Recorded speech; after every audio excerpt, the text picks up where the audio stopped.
संकट में होती हूँ तब कोई आके मुझे हिम्मत बंधाता है, मुझे सांत्वना देता है।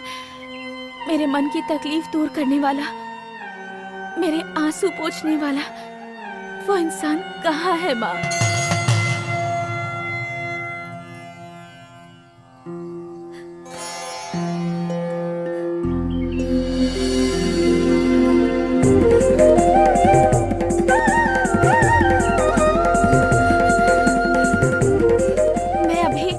से आपके लिए ही प्रार्थना कर रही थी। मोहिनी अपनी शादीशुदा जिंदगी से खुश तो है ना?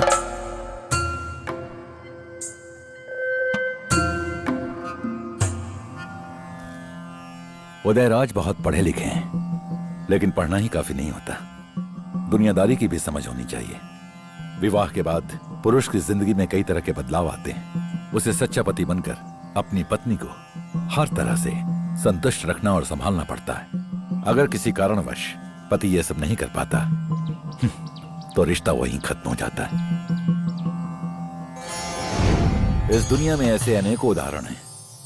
अगर किसी औरत को अपने पति से खुशी और संतुष्टि नहीं मिलती है तो वो गलत रास्ते पर चल पड़ती है। और इसी तरह कुछ पुरुष भी घर के बाहर सुख खोजते रहते हैं, पर उनका कोई उद्देश्य नहीं होता। उनकी आत्मा हमेशा भटकती रहती है। कुछ इच्छाएं हमें अंधा बना देती हैं। खैर वो सब छोड़िए। नियति चाहती थी कि मैं फिर यहाँ आऊं, तो मैं आ गया राजकुमारी जी। मैं कितने दिनों से आपका इंतजार कर रही थी। कहाँ थे आप?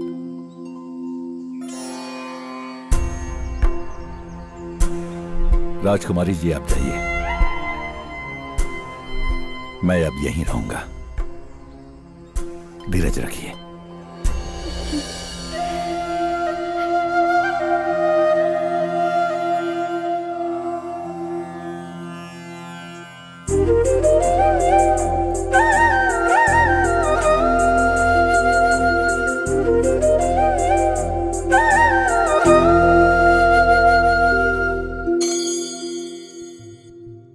उस्ताद, उस्ताद।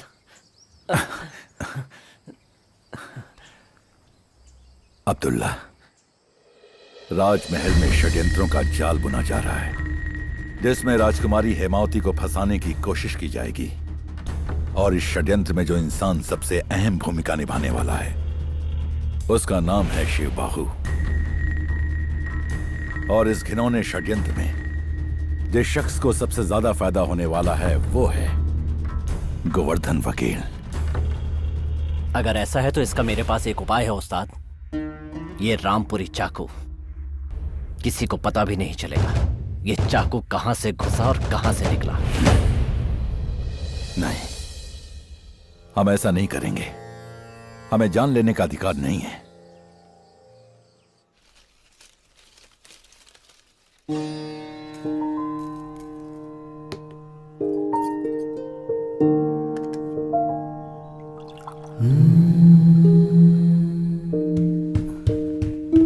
राजकुमारी जी,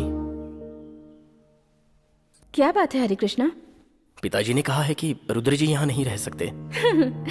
ये मानिकपुर का राजमहल है। यहाँ कौन रह सकता है और कौन नहीं रह सकता ये हेमावती तय करेगी। पर पिताजी का गुस्सा आपको तो पता ही है ना। अपने पिताजी से कहना जो करना है कर ले। राजकुमारी हेमावती हर मुश्किल का सामना कर सकती है। मुझे किसी की मदद की जरूरत नहीं है। ये राजमहल, पैसा, यहाँ का तहखाना, इन सब पर वो ताला लगा सकते हैं, लेकिन मेरे दिल की भावनाओं पर वो ताला नहीं लगा सकते।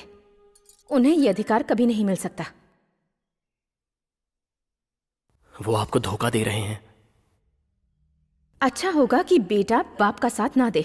मैं आपको कभी धोखा नहीं दे सकता राजकुमारी जी। फिर भी आपको सावधान रहना चाहिए।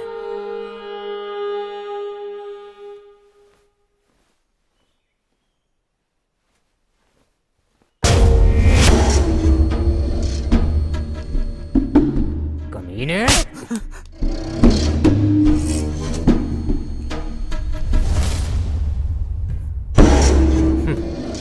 दोनों के छोटे छोटे टुकड़े करके कुत्तों के सामने फेंक दूंगा, किसी को पता भी नहीं चलेगा। पता चलेगा, सिर्फ मुझे पता चलेगा। वैसे मैं सोच ही रहा था, तुम्हारा यहाँ आना और अभिमन्यु को शांत करना कोई साधारण बात नहीं है। इसके लिए तो किसी राजघराने का खून होना बहुत जरूरी है। कोई राजघराने का बेटा ही ऐसा काम कर सकता है। शिवबाहु, तुम्हें पता है तुम्हारा बाप कौन है?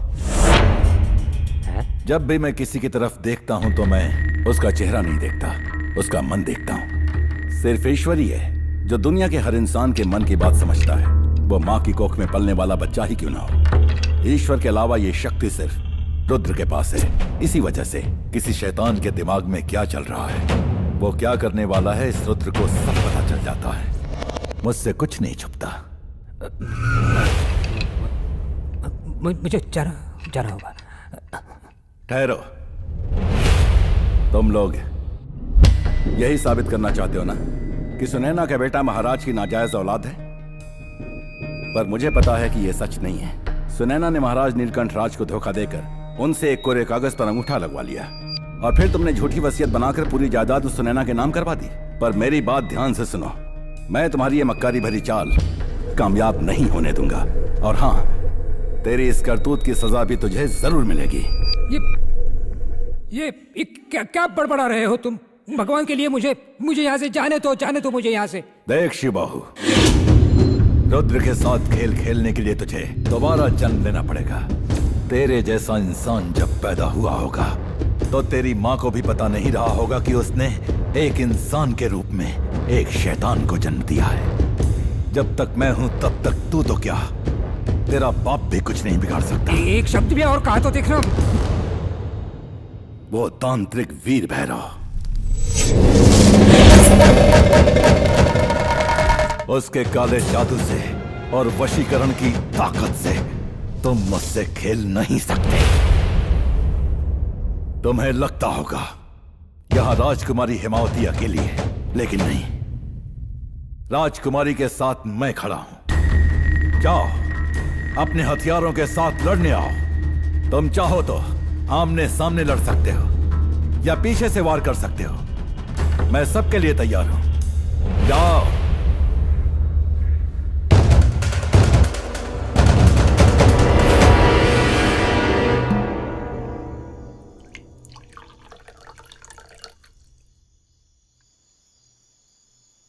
पिताजी, आपको ये बात समझनी चाहिए कि रुद्र जी कोई सामान्य मनुष्य नहीं है। और इतना ही नहीं, राजकुमारी जी उनसे प्रेम भी करती हैं। तो क्या हुआ? मैंने खुद ये खेल शुरू किया है और इसे अधूरा नहीं छोड़ सकता।